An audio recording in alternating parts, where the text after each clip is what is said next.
নমস্কার বন্ধুরা, আপনাদের সবাইকে স্বাগত ভৌতিক রহস্যের গল্প ঘটনা আরো একটি নতুন এপিসোডে।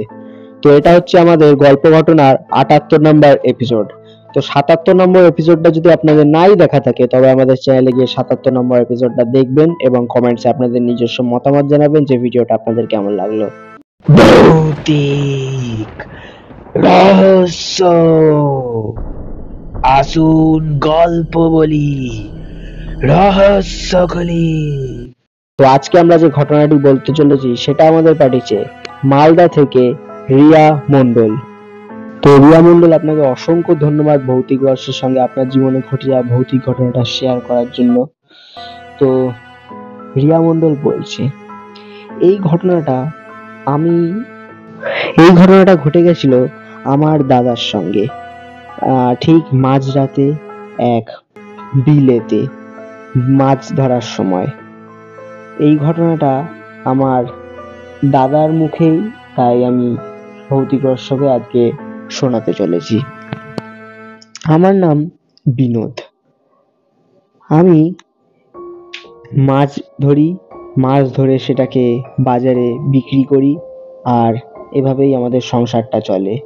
আমাদের পরিবার ছিল খুবই দরিদ্র, দুবেলা ভাত জুটতো খুব কষ্ট করেই।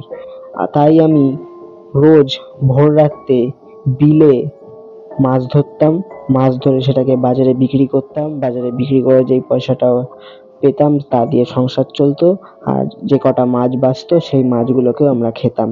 এইভাবে সংসারটা ঠিক ভালোই চলছিল। তার মধ্যেই হঠাৎ একটা ঘটে গেল ভৌতিক ঘটনা, যেটা আমি আমার জীবনে কোনোদিনও ভুলতে পারবো না। একদিন আমি আর সুবীর ঠিক করলাম বাইরের আবহাওয়া দেখে যে আজকে রাতে হয়তো বৃষ্টি হতে পারে। সকাল থেকেই প্রায় ঝিরিঝিরি করে বৃষ্টি হয়েই যাচ্ছে। তাই আমি সুবীরকে বললাম, সুবীর, আজকে একটু দেরি করেই ভাবছি বেরোবো, 3টের সময় বেরোবো। এত বৃষ্টি হচ্ছে, হয়তো 3টের মধ্যে বৃষ্টি কমে যাবে রাতে, কারণ যা দেখছি এটা নিম্নচাপের মতো, এই বৃষ্টি থামার নয়। তখন সুবীর বলল, আচ্ছা ঠিক আছে, তাহলে 3টের সময় তুই আমাকে ডাকতে আসিস বাড়িতে, দুজনে মিলে একসঙ্গে চলে যাব। বললাম হ্যাঁ তাই করব। বলে দুপুরে খাওয়া দাওয়া করলাম, বাড়ির সবাইকে জানিয়ে দিই আজকে যে রাত্রি ভোর 3টেতে মাছ ধরতে যাব বিলে। সবাই বলে সাবধানে যাবি, এই সেই। তারপরে রাতে ঘুমিয়ে পড়লাম।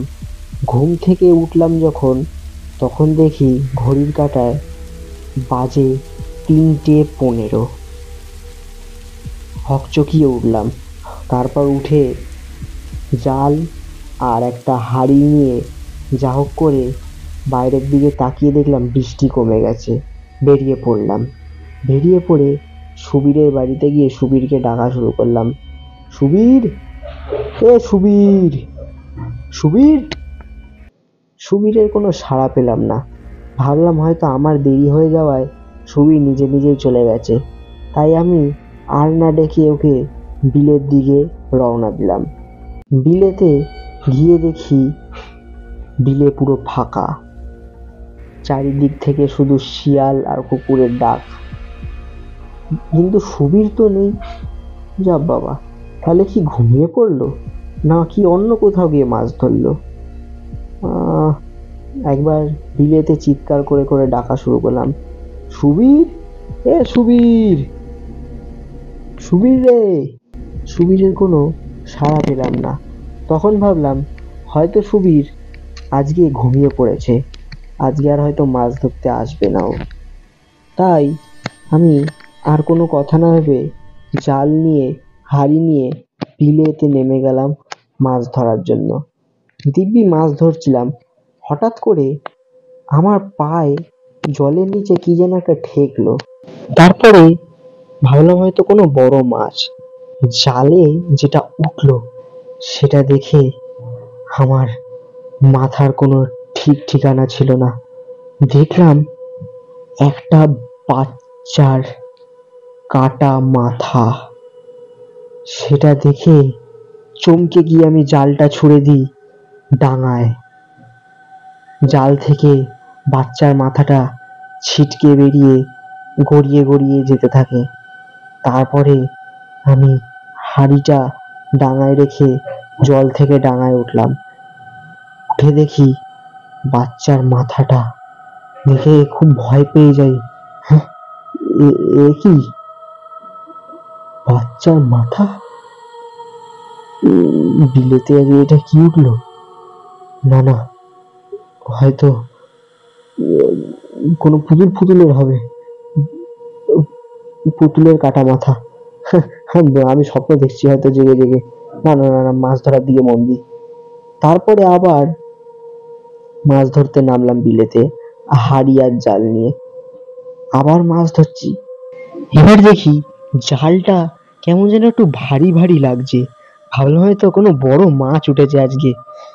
খুশিতে জালটা তুলতেই যেটা দেখলাম, সেটা দেখে উল্টো দিকে আমি বিলেতে পড়ে যাই।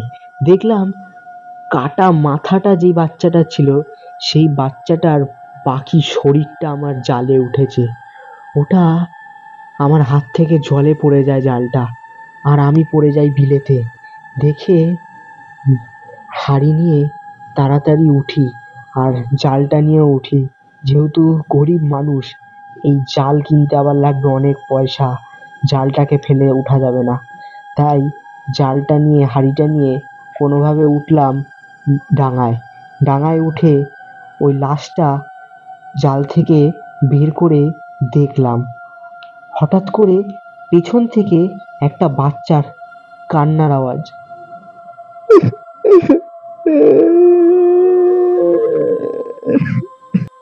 কান্নার আওয়াজ শুনে পেছন ঘুরতেই দেখলাম যেই বাচ্চাটার লাশ আমার জালে উঠেছিল, সেই বাচ্চাটা দাঁড়িয়ে আমায় বলছে,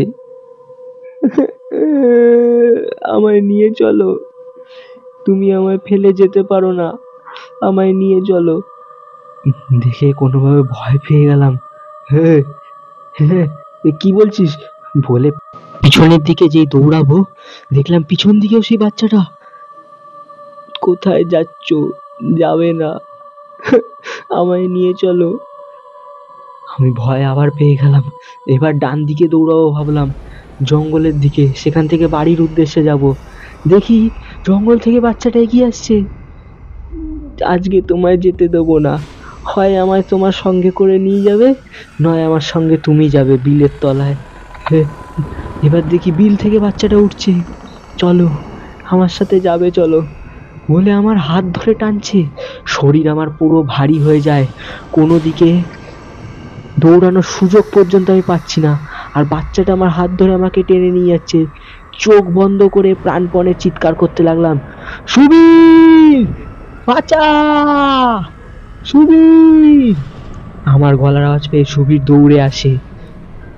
বিনোদ, কোথায় যাচ্ছিস বলে আমি অজ্ঞান হয়ে বিলেতে পড়ে যাই। সুবীর এক ঝাঁপে আমাকে বিলে থেকে তুলে আমার যখন জ্ঞান ফেরে, তখন আমি বাড়িতে শুয়ে রয়েছি বিছানায়। আমাদের পাশের একজন চাচা আমাকে ঝাড়ফুঁক করে সুস্থ করে তোলে আর একটা তাবিজ দেয়, কারণ বাড়ির সবাই আমার ওপর ভরসা করেই বেঁচে আছে। আমাকেই তাদের জন্য খাবার জোগাড় করতে হবে। এখন যদি আমি বিলেতে মাছ ধরতে যাওয়া বন্ধ করে দিই, তাহলে সবাই না খেতে পেয়ে মরবো। তাই ওই তাবিজটা পড়ে তারপর থেকে বিলেতে মাছ ধরতে যাওয়া আবার শুরু করলাম। ওই তাবিজটার জন্য আর কোনো ওই অশুভ কিছু আমি দেখতে পাইনি বিলেতে। তো বন্ধুরা, এই ছিল আমাদের ৭৮ নম্বর এপিসোডটা।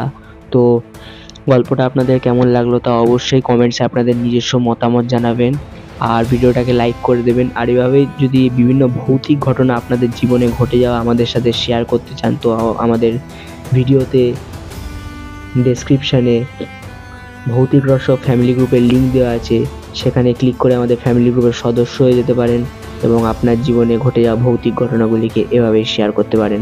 তো বেশি কথা বলবো না, শুভরাত্রি, ভালো থাকবেন, সুস্থ থাকবেন, ভৌতিক রহস্য আপনাদের পাশে আছে।